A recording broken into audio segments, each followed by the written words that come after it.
Hello, everyone, and welcome to another episode of the For My People podcast. I'm Esther Ladipo, your host, and today I'm really excited about our topic that we're going to discuss. Today's episode is for my people that are obsessed with making their parents proud. It's for my people that really sometimes struggle to live their own lives under their parents and wrestle with that feeling of the sacrifice that our parents made to come here and you wanting them to be proud of you, therefore doing the things that they tell you to do. But in some cases, those things may go against what you know you want to do. And I'm joined with an amazing guest today. I'm super excited for you all to meet Mercy. She's been a dear friend of mine for years, and just a wise counsel in my life. And she also is Nigerian. So I'm really looking forward to her share a bit about her experience. And we'll just dive in and have you introduce yourself, Mercy, and then get into it. Yes. So my name's Mercy, as Esther told you all.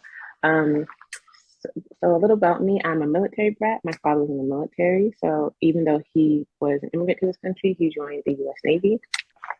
So I lived all up and down the East Coast. I studied economics as an undergrad, and then I went and got a business degree. And now I live in Seattle, Washington, and we'll be relocating to New York, hopefully in the new year. So that's a little about me. I love you so much, Mercy. I love you too, Esther. I'm so excited. I'm so excited too. And so, yeah, let's just get into it. Let's talk about it. Okay. As I said, this is for people that are obsessed with making their parents proud, but they're not making Mm-hmm. themselves proud. I would Mm-hmm. love to hear a bit about your journey into that. And just for folks know, like, yes, we're going to be sharing our own personal experiences today, but also my goal today is for you all to leave with like tangible, tactical things that will help you live your life and take ownership and agency over your life. Um, while, still having relationships with your parents. Yeah. But I know Yeah. both of us being first gen, both of us being Nigerian Americans, we acknowledge that this is not easy work. This is not hard work. This is not easy work, excuse me. But it's necessary work. Yeah. So, yeah, let's get into it. Okay. So yeah. Where to start? So I guess like an important thing to know about me is that growing up, I generally did what my parents expected of me. I got the grades, I did the school activities. I think I was a generally easy child, a little mouthy, but generally easy. You'd have to ask my parents about, but I think, I mostly did what they wanted. And I got the accolade, I just did the thing. Um, and it was actually fairly easy for me to do those things because they mostly aligned with what I wanted to do at the time. And then, as you start becoming like a teenager and a young adult, you start thinking about like, okay, what do I want my life to look like? And it can become a little more fraught to both do what is expected of you and live your life. And I always felt like a deep sense of obligation to one, not embarrass my parents, to like not make their lives any more difficult than like to not be a challenge for them. Um, three, to make them proud of me. And so that meant um, really having nothing that anyone could say I was doing wrong. You know, there were no complaints that could be made about me. Uh, and that led to some inner turmoil, as you would expect. It seems like obvious as I look back on it now, but like in the moment, I was just like, oh my gosh, like, why do I feel so trapped? Like, I've done everything I'm supposed to, but I feel trapped. I feel like I'm living in like a cage. And so the way I used to describe it is so I had a girlfriend. And so that's a big jump, but we'll get back to that. So I had a girlfriend and she was saying to me like, like, what do you want? And I remember saying to her, there is no I. when I say I'm saying my mother, my father, my sister, my brother. Like, what do I want means what is good for all of these people? And that was a very deep part, and still kind of is a deep part how I think about myself. I don't really think of myself as a pure individual. So that's like kind of a beginning point. That said a lot there, but that's kind of a beginning point of like getting into this place of like, okay, where do I start, and like where does everyone else stop? That really resonates. And thank you so much for sharing. But that extremely resonates that I, meaning we, Mm-hmm. that has been most of my life. It Yeah. wasn't like it's the family, keep it in the family. Mm-hmm. Everything's the family. It's a family decision. I have three other Yes. sisters. I would go to my sisters for everything, my family for everything first instead of myself. And I think now I'm trying to build up that self confidence, that self efficacy to make decisions on my own. And it's a Mm-hmm. struggle. It's hard. It is. It is. And it's also really a struggle when you start realizing that, okay, maybe who I am doesn't perfectly align with like who my family wants me to be or who my family is. Yes. And that can be like a really scary moment in life because what came up for me was like, I'm going to be abandoned. Like if I am not who my parents would like me to be, if I'm not who my family expects me to be, I will be alone in this world. And that's a very, very scary place to kind of like exist in your head. Um, and it kind of makes choosing yourself seem like this big like life or death thing, where it's like either I'm going to do what my parents want me to do, and I'll be like have the safety of my family, or I'm going to be off on my own by myself with no one. And so that can make that just like choosing yourself seem very, very, very hard. At least it did for me. Um, and so like I don't know. Do you want to talk about like how I started getting into choosing myself, like how I even I would yeah love got to to get that into that, point? Lucy. I'd love to get into that. How you went into choosing yourself. And I would love for you to ground it in examples just to help my Yeah. audience because I think some of Hmm. them will resonate with my audience and appreciate you doing that. You kind of already mentioned a few examples. Yeah. So like I date like men and women. So I don't really label myself anyway, but I kind of just, do what I want. And I didn't really start thinking or even seeing myself that way probably until like, I was in college. And as you can imagine, this was not okay. It was not okay at all. Like for nobody in my family. So I'm also like I'm half Black American, I'm half Nigerian, and neither in Specifically, neither which realms. tribe? I'm Igbo. And neither world really is okay with this. It's not okay. It's generally just seen as like a huge no-no. It's a taboo. It's like you just don't do it. Okay, so I knew that. I knew that my whole life. And I knew that this would bring me into a deep, potentially like severing conflict with my parents. And so in college, it didn't seem like that big of a deal to me because I was like, well, I'm not really dating girl. I'm kind of just doing my own thing. Like I'm doing my thing, but I'm not like in a serious relationship. So it doesn't really matter.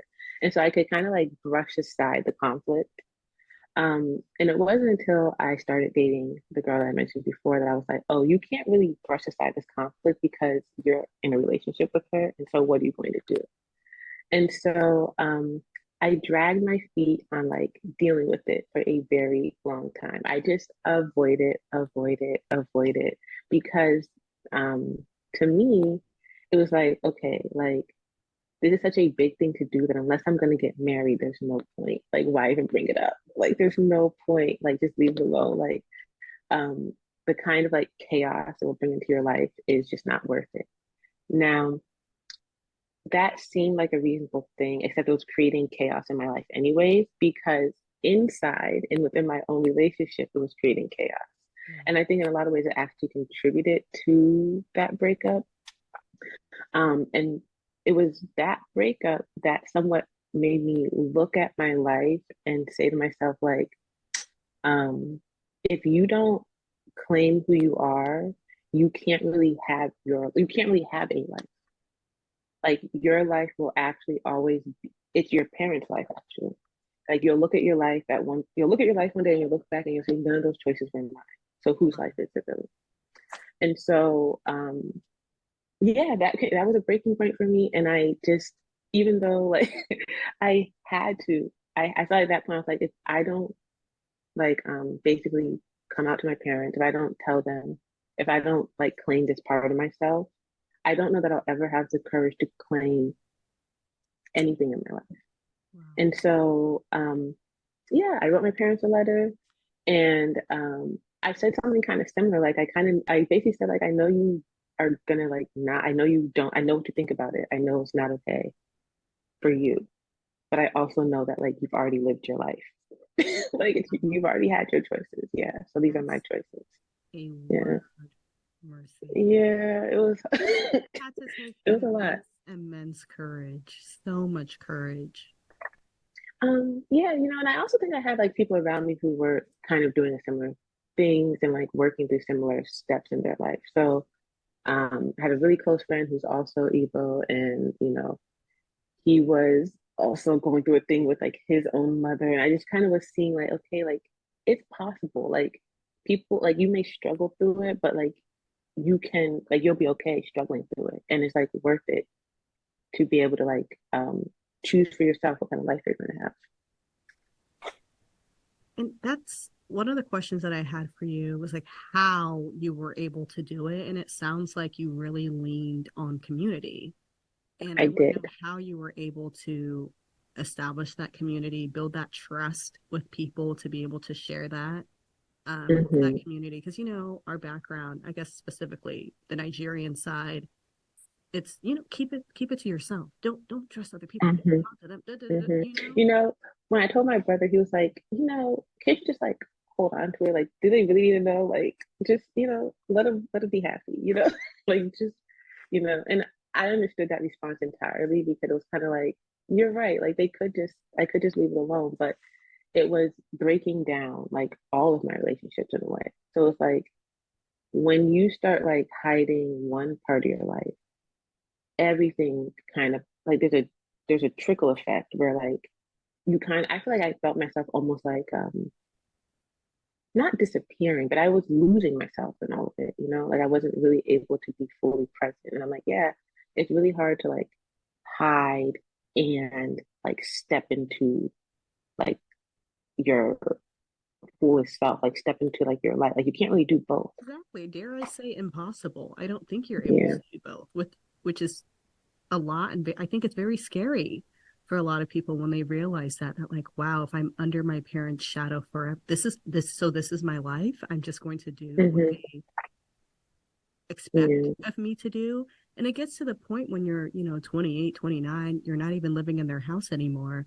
To your point, like you were in college, past college, and they still have that hold on you. And that's Very, very big. very big, very strong hold. And that's why I had to acknowledge at the beginning, like I know this is not easy. It's not easy stuff, but it's possible. It's possible. Yeah. And it takes And courage and it takes community and it takes commitment at the end. Like you have to commit to doing it. Scared or not. yeah, You did it. You did yeah, the thing. yeah. Hmm. But I also think there was like certain things I did for myself that actually I had to like acknowledge like where I was. So Yes. like, you know, um, I didn't, say anything when I was in high school and I lived with my parents because I was like, I could end up not living with my parents. And then where would I go? Like that could be a Exactly. very real Safety. outcome for me. Hmm. Safety. You want to be And so, safe. right. And so I think I had created a certain amount of safety where I could actually stand some like severing, where I was like, I will not be like I may be devastated emotionally, but I will not be like outside on the street. And I'm not sure if like my parents would have really done it, but I felt in my heart they would have. Like Yes. I truly, truly was like, I cannot risk this. And so I think there's a certain amount of like it's courage, but also a little bit like circumstance where it's like, is it like a safe thing for me to do? Hmm. Safe relatively, you know? Yes, or is it going to like jeopardize a lot of things all at once? And I think, so yeah, I think there's also that piece of it. for sure. Um, I was not living with them. Yes. And that's a separate point. And I was going to have a whole separate podcast on this, but y'all, if you are, in my opinion, over 26, you have a job, a decent paying job. I know rent's high right now, and you're still living in your African parents' home, you need to get out. You need to get out. If you can afford, if you can afford it, obviously rent is high right now. You need to leave. Just because based off the way that we were raised, just even physically being in their homes, that control, them being able to use that over you. And you know how we came up. It always, oh, I put food on the table. I made this fufu. I did this thing. Mm-hmm. Like, even if you're grown living in your house, you can still feel that. So that's something I highly recommend for my friends that are dealing with these interpersonal dramas and they're still at home. I'm like, changing your environment will, I think, will make a significant difference. And of Yes. course, it's circumstantial. Everyone may not be in the place to be able to leave, but if you can, please take this as a sign to leave. If you can, Yeah. and if you're able. But And as I said, oh, I'll let you respond to that. But I'd love to also hear like just like other tips that you have for people that are feeling mm-hmm. this, that are stuck, they're in this situation. Insert, I mean, you shared wanting to come out, but there's many other examples of like wanting to be an artist, wanting to move, Yep. wanting Mm-hmm. to have a boyfriend, wanting Yes. Just wanting to that live. just a Wanting different to place live. to live, like wanting to move in Yeah. with their boyfriend. Like there's so many examples that for other people it's like, oh, that's so easy. Like, yeah, just leave. It's not Mm-mm. easy for us. Mm-mm. I It's remember when not I was easy. 18 and I would come home for school from college and my friends would be like, oh yeah, Esther, meet us here at 12:30. I'm like, 12:30? Uh-uh. Uh-uh. Never I in a did that. million years. I tried it one time. It didn't work. Let me tell It you, it did didn't work. not work. Yeah. And so you get it. You were raised, you get it. So I would Hmm. love for you to provide tips for people that find themselves in that situation and tangible things that they can do like today, Hmm. tomorrow, this week. Yes. And I know it's Okay. not So a quick fix. None of this is quick fix, but it's not. just It's lived. really not. I Yeah. think my first one is give yourself time. Like, don't feel like you need to like rush to it. Hmm. I I think like giving yourself time like helps you create like internal safety where like even if like your external world starts to feel very unsafe to you like because you're challenging your parents, you're challenging and you're like, oh, my relationships are going to suffer, you need to feel really safe within yourself. 'Cause I think that stabilizes you in some ways where you're like, okay, at least I know that there is somewhere in me that's safe, even if like every relationship I have is a little bit, out of whack right now. I think the second thing I would say is really try to do the work of understanding where you start and your parents stop. And I think that it's really important work because it's not like abandoning your parents or like completely cutting off your family because even through all this, I still in relationship with my parents, like I still talk to my parents. I think honestly, our relationship is good. So there were rocky parts of it, but I think there's a you have to understand that your parents actually were able to live their own lives. I think an important thought process to have is that they were the same age as you one time and they were making choices and that was their right and you have a similar right. So like as much as you can affirm to yourself that you have a right to your life. I know it's like sometimes it sounds selfish, but it's not selfish. It's like you're not saying like I'm going to, not take care of my parents or not care about my responsibilities or not care about my relationships. But you're also saying like I matter too. Yes, And that's a really important piece of it. for sure. Um, the third thing I would say is I do think people say build community, and I think people say it really lightly because it's not easy to do. Um, but maybe a better thing to do is ask people to help you. That's probably a better way to put it. I love how Um, correct that is. yeah, just ask people to help you because I'm like, the reality is you're going to need help, and there are people that will help you. So, like, my friends and honestly, my siblings, they helped me. Like, they responded to me with like a lot of like like love and space. And they also like made me know I wouldn't be alone through all of it. And so that's also really important. Yeah, those are One my question top. there slash Yeah. a bit of a challenge. What happens? What would you recommend if you don't have the support? Like you already have a very troubling relationship with your siblings and like Hmm. find yourself with no friends. There's a serious loneliness epidemic that's happening right now. What would you Yeah. recommend for those folks? I don't think I have an easy answer to like the loneliness piece. I think, someone said something to me where like everyone's lonely but also too busy to like be in a relationship. They said, and I thought it was so interesting. I don't know if there's an easy fix to that because I'm not sure that you're necessarily always looking for friends that will help you. So I think maybe expand your uh, kind of circle of who you think has helped you, Mm, because maybe it's not the people that you immediately call friends. Maybe it's not someone you even are that close to. Um, I think help can come in many forms if we're just willing to ask.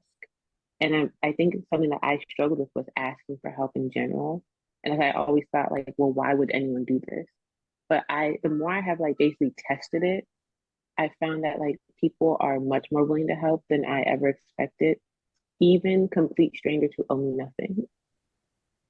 And I think that asking for help in itself is a form of self advocacy and self efficacy. Because I'm like, you're just like, someone out here has this resource.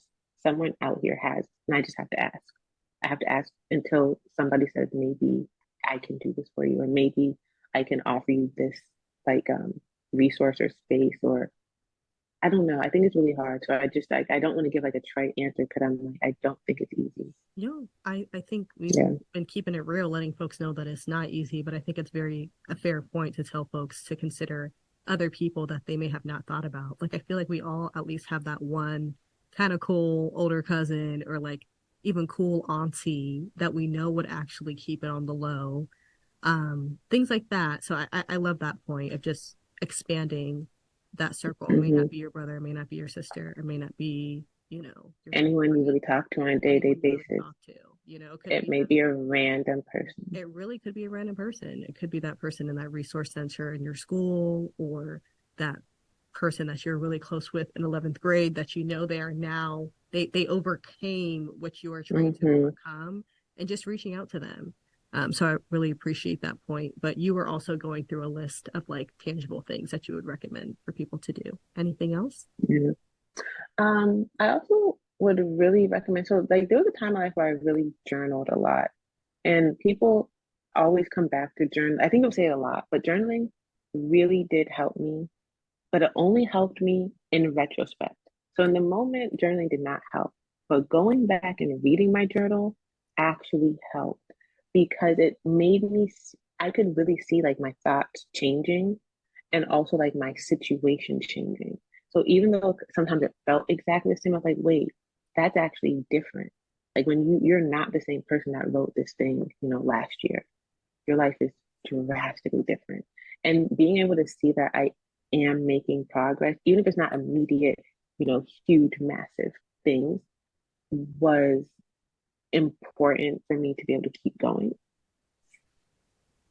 That's super, super helpful. And it's a great call in, not call out, call in for me to get back to journaling. It's something that's really been on my mind, and I'm looking forward to practicing Yeah. again. Yeah, I think journaling, like if I'm honest, in the moment, like when you're writing, sometimes it can feel useless, but it's not. You're like, I'm just like, seems like you're just like venting to a page. But like, I think it's the review that is like where all the magic is. For sure. And that's even when I find some journals from back in the day, I'm like, wow, I'm so glad I wrote this.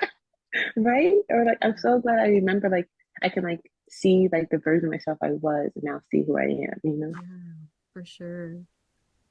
So I want to do like one last circle back and then we're gonna wrap up. But it sounds like honestly, I kind of want to like wrap up your story because you shared with us, the beginning where Mm-hmm. you knew you were queer, you knew you wanted to Mm-hmm. you had to decide like, am I going to live out loud or am I going to hide underneath my parents' shadow? Mm-hmm.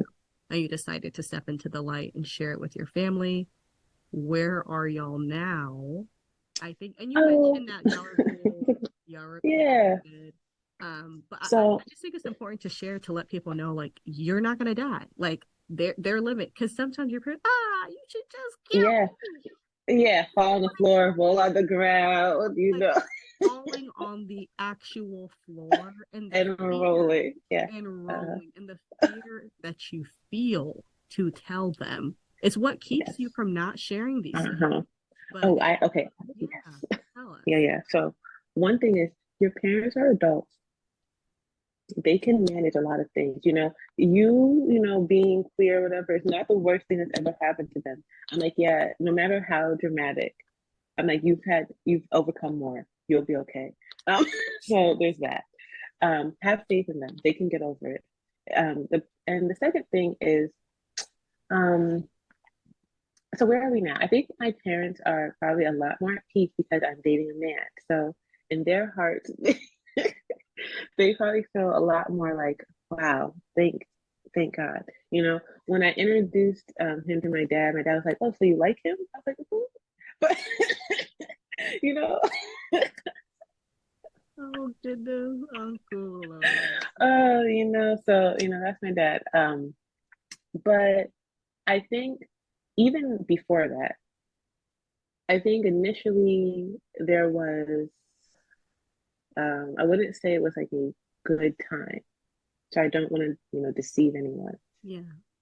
I think, uh, I think my parents just got over it slowly. Mm, They just were like, oh, this is still my daughter. She's actually really the same. Yeah, there's really nothing different here, you know? And I but it think took them time. it took them time, like, to just realize, like, I'm still, you know, relatively a good kid, you know? I didn't do anything, you Hey, know? we're so good. I was a good Growing kid. up, I'm like, y'all are out here getting upset for me coming home near like 11:30.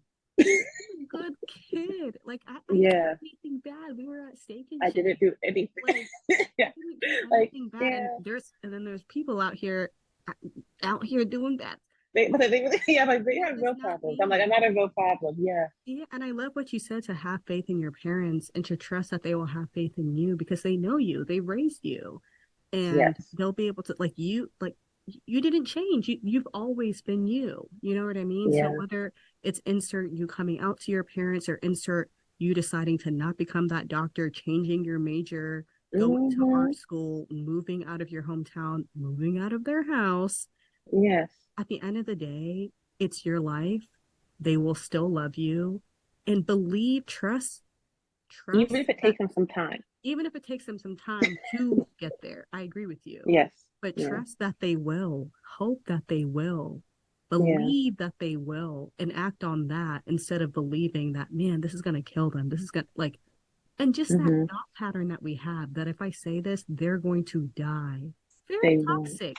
They Yeah. won't. I Yeah, they promise won't. you, if they're eating, the food they're eating all day, every day, the stress that it's not killing them. Oh, so you telling them things out of your mouth will not kill them. It's not putting a gun to their heads, as they love to say. Mm-hmm. Yeah, they have the dramatique on high, but On high, on high. yeah. But just to round it up, any closing words for the audience? Number one, and then number two, would love to know what's inspiring you these days, Oh, and what books are you reading slash uh, audiobooks, etc. okay. Okay, so closing words is, um, I guess, trust yourself. Just trust yourself, and you deserve to live your life. Everyone deserves to live their life. Um, and what's inspiring me? That's the question? Okay, so what's inspiring me? So, um, my very close friend Emeka is actually having his, like, dissertation show this weekend, and I'm going to Chicago to see it. And I'm just so proud of him that it's like, just filling me up with, like, joy and happiness. It's like an art show with, like, it's a multidisciplinary art show.